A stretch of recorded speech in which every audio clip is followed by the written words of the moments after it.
Size bizim terasımızdan sesleniyoruz. Bayganur. Sesleniyoruz dedik. Kafanı çeviriyorsun anneciğim. Oldu mu şimdi? Bayganur'un birazcık uykusu var. Biraz da burası fazla aydınlık olduğu için. Ona da güneş gözlüğü takamadığımız için. Gerçi gözüne direkt gelen güneş yok ama yine de biraz rahatsız oldu. Olsun, temiz hava iyidir. Şimdi bu videoyu çekmenin aslında bir amacı var. O da EEG çekildi bugün Baydanur'a. Onu anlatmak. Hemen şöyle bir kamerayı sabitleyip geri dönüyorum. Evet. Şimdi olaya en başından başlayalım. Bu EEG niye çekildi Baydanur'a? Çünkü ben birkaç sefer Baydanur'un gözlerini yukarıya doğru kaydırdığını fark ettim. Bu kaydırma böyle 2 saniyelik sürdüğünde daha normal gözüküyor. Ama birkaç kez, kısa süre içerisinde birkaç kez tekrarladığında Allah korusun sanki böyle bir nöbet geçiriyormuş gibi hissettim. Dolayısıyla çok korktum. Ondan sonra hatta bir görüntüyü videoya çekme fırsatımız oldu.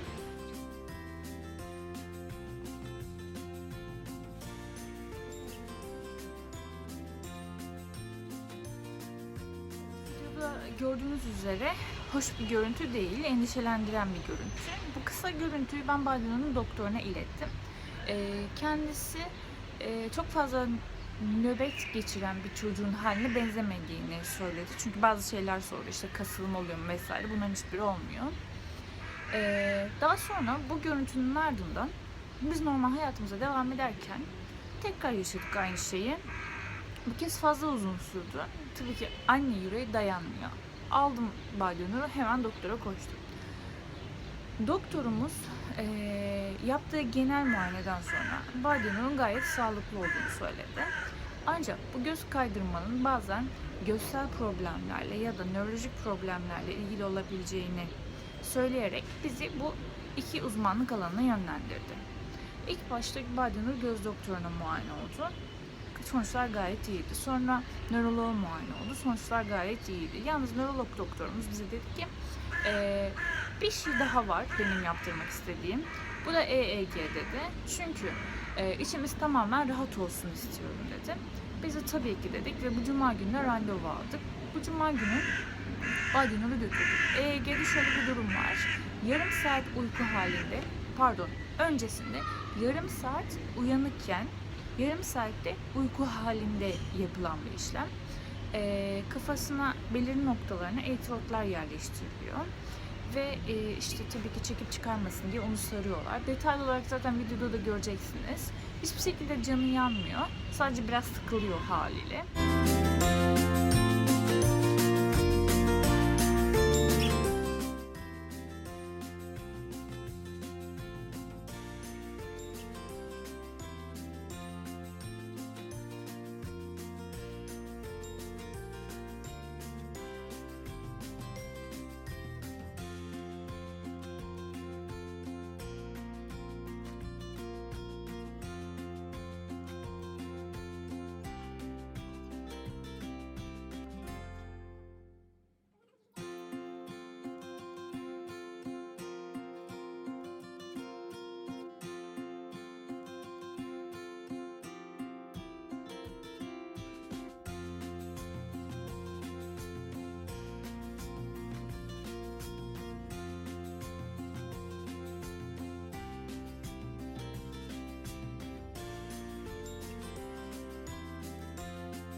Tabii ki çocuğunuzu bu şekilde görmek üzücü ama bunun önlem açısından yapıldığını bilmek sevindirici.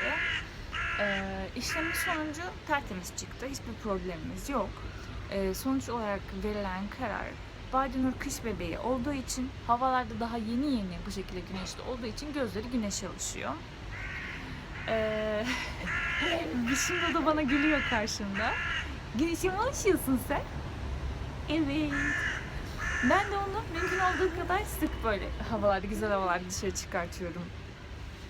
Daha iyi gözlere ışığı alışsın, yoğun ışığı alışsın diye.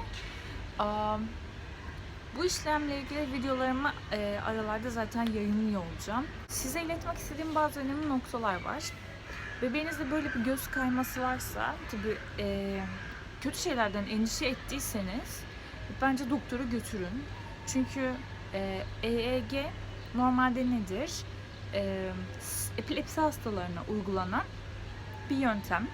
Yani kişinin epilepsi olup olmadığını ortaya çıkartıyor. Çünkü beyin hücreleri tarafından salgılanan elektriksel dalgalanmaların kağıt haline dönüştürülmüş hali EEG demek.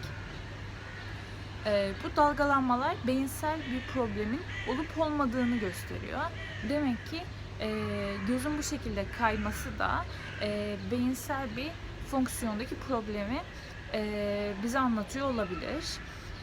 Bu işlemi yaptırmaktan korkmayın çünkü çocuğunuzun canı hiç yanmıyor.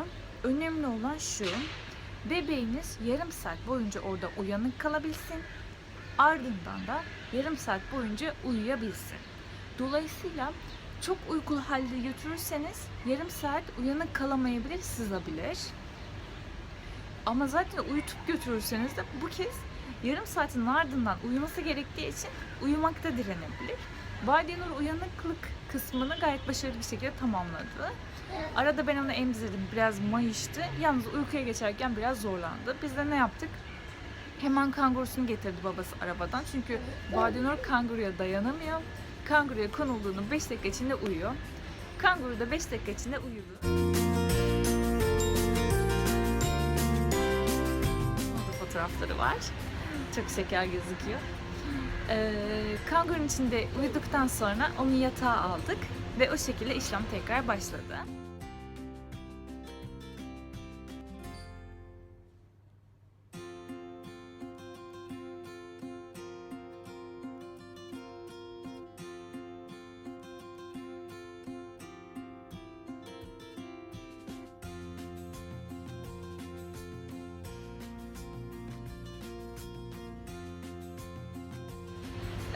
Güzel bir şekilde sonuçlandı.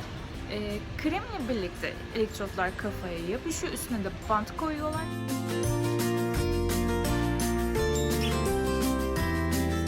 Daha sonra bantları hiç canı yanmayacak bir şekilde gayet profesyonelce ıslatarak çıkartıyorlar.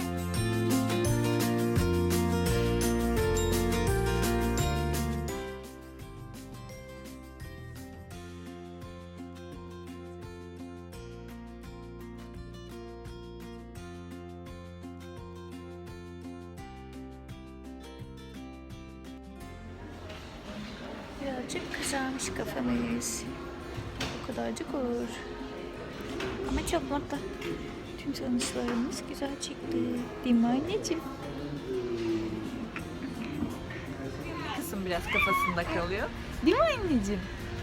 Evinize geldiğinizde de güzelce banyo yaptırıyorsunuz bebeğinizi. Hiçbir şey kalmıyor. Ne krem kalıyor kafasında ne bir şey kalıyor. Sonuçlarda hemen zaten orada kağıt üstüne döküldüğü için nörolog hemen değerlendirebiliyor.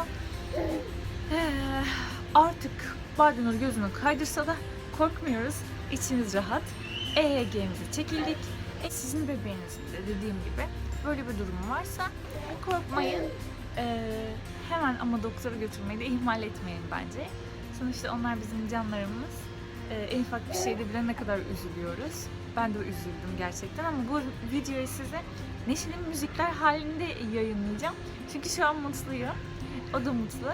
Videonun sonuna doğru artık onu da gösteririm tekrardan. Kendini görüyor musun? Görüyor musun kendini? Sen bugün çok uslu bir kızdın. Çok akıllısın sen. Kulaklara bak. Kulaklara bak. Annesinin kızısı. Videoyu bitirmeden önce bir şey söylemeyi unutmak istemiyorum. Allah herkese şifa versin. Epilepsi hastalarımıza şifalar versin. Diğer hastalarımıza da şifalar versin. Allah bütün bebeklerimizi korusun. Sağlıkları tam olsun. Ömürleri güzel, mutlu ve uzun olsun. Sevgiler, kendinize iyi bakın.